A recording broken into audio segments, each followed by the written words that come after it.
Welcome to the final of a series of presentations that steps through information about partnering for successful outcomes in natural resource management. My name is Gillian Heyman and I have assisted NRM Regions Australia with their Industry Partnerships project. NRM Regions Australia is working to increase the number of partnerships between NRM regional organisations and agricultural industries. This final presentation discusses the NRM Industry Partnerships desktop study and highlights some of the case studies that have been collated on the NRM Regions website. To gain the full story of partnerships in the NRM area, take some time to watch the other presentations in this series. Kathy Phelps and myself undertook a study to explore partnership case studies that covered sustainable agricultural partnerships between NRM regions and industry stakeholders. Australia has 56 natural resource management organisations. They are a mix of government agencies and non-government organisations. Regional NRM organisations work from the paddock to the regional scale to address issues that require a landscape perspective.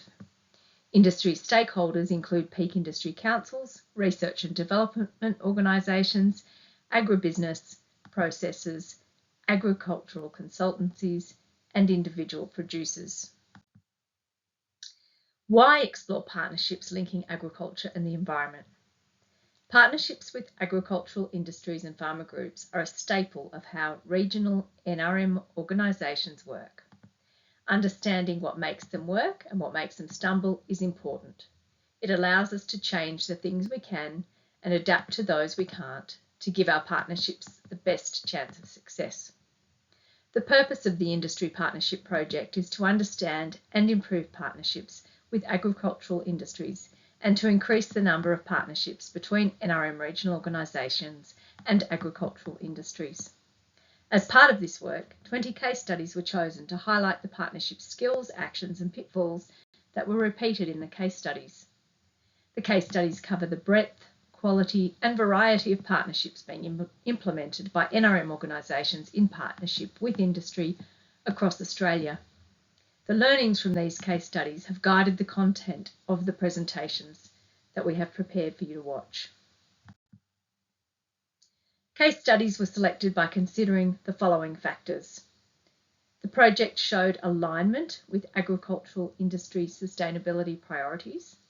The project involved industry or relevant private sector partners. The project was underway or recently finished. A key person was available to provide information and be available as a future contact point for the project. Case studies supporting industry sustainability framework targets and market access were preferentially selected.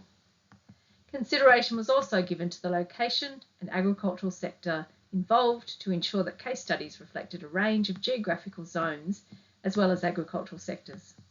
Many industries and regions were covered with the case studies.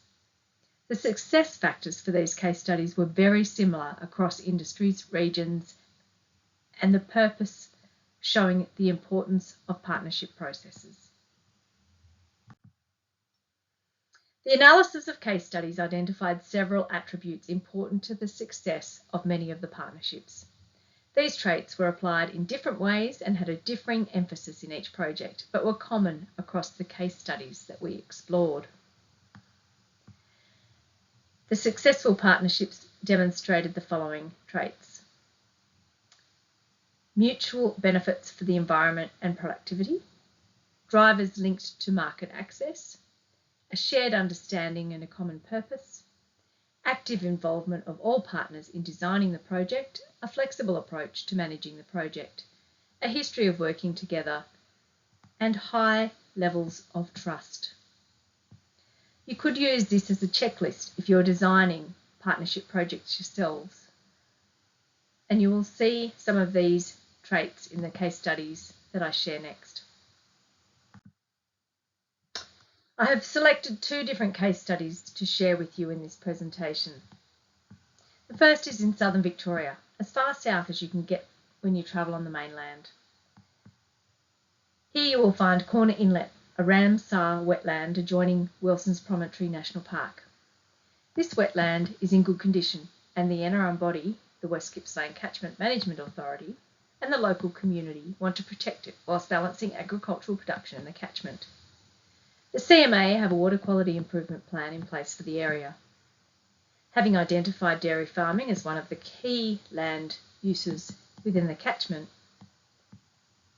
the CMA staff partnered with GIPS Dairy, the body that works with dairy farmers in the region, to deliver an industry-developed fertiliser planning program. The program, delivered by trusted ag advisors, assisted farmers to understand their fertiliser needs using soil testing and planning. The goal being improved fertiliser practices that in turn would lead to reduced nutrient runoff into the waterways and inlet. Importantly, the project was aligned with sustainability priorities set out by the dairy industry in their sustainability framework. The project utilised the fertiliser planning tool FertSmart that was developed by the dairy industry. This partnership demonstrated a commitment to co-design principles at the initiation and implementation phase, a shared understanding and a common purpose, adaptive project management, and was driven by market access drivers.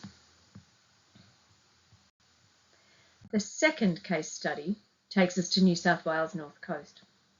The Clean Coastal Catchments project has worked with 50 macadamia farmers on the New South Wales North Coast to improve land management practices that reduce the impact of agricultural production on the marine estate. Incentive funding was rolled out in partnership with New South Wales Local Land Services, providing landholders with grants of up to $5,000.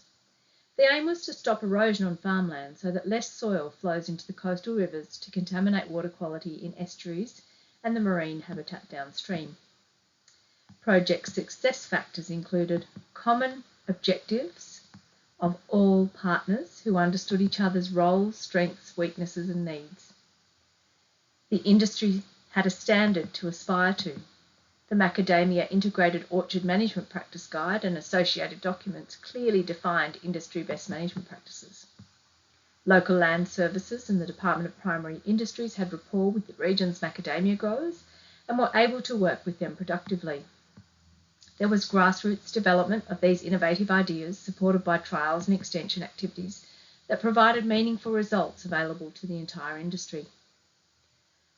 I encourage you to read the other 18 case studies on the NRM Regions website